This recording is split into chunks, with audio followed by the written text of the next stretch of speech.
Here we go. We're here with Aaron Antis, the head honcho marketing director over at Shaw Homes. Am I right? That's correct. That's David Robinson. That's not actually the real David Robinson, but that's cardboard cutout in front of the box that rocks.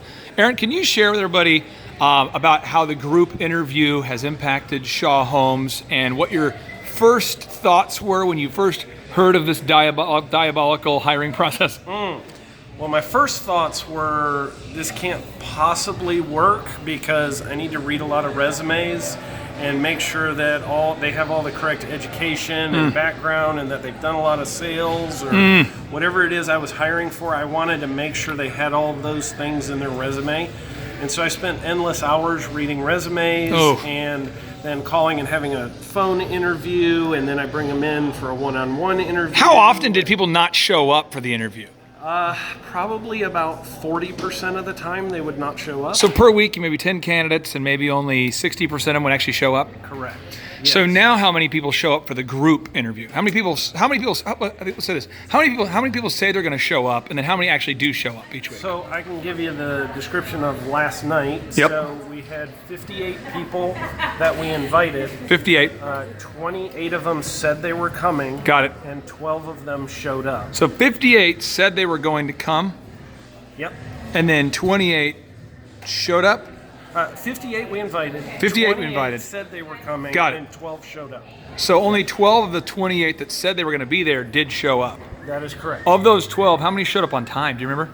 All 12 of those showed up. I actually should say 14 showed up. 2 of them, we had locked the door when it started, and so they didn't come in. So we had 12 actually show up on time. Okay, so 12 showed up on time. And of those 12, how many of them are the kind of people that you could hire?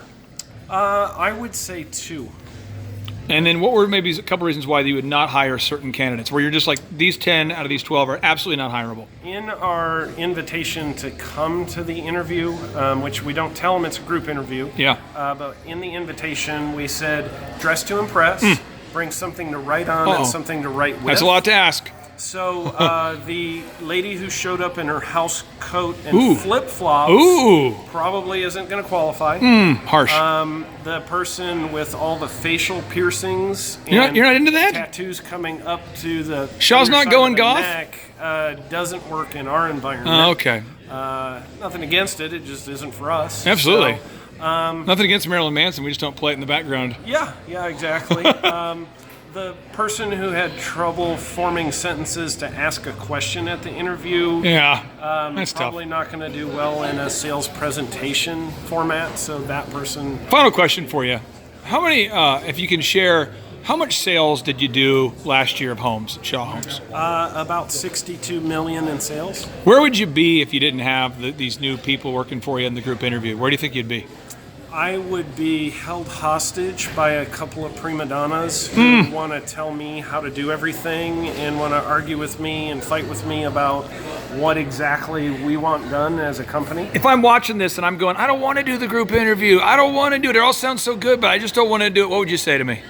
I would say you're freaking crazy and you need to get on the group interview train immediately. It's been a game changer for us. Oh man, you're looking good, brother. Let me get closer. All right, take care.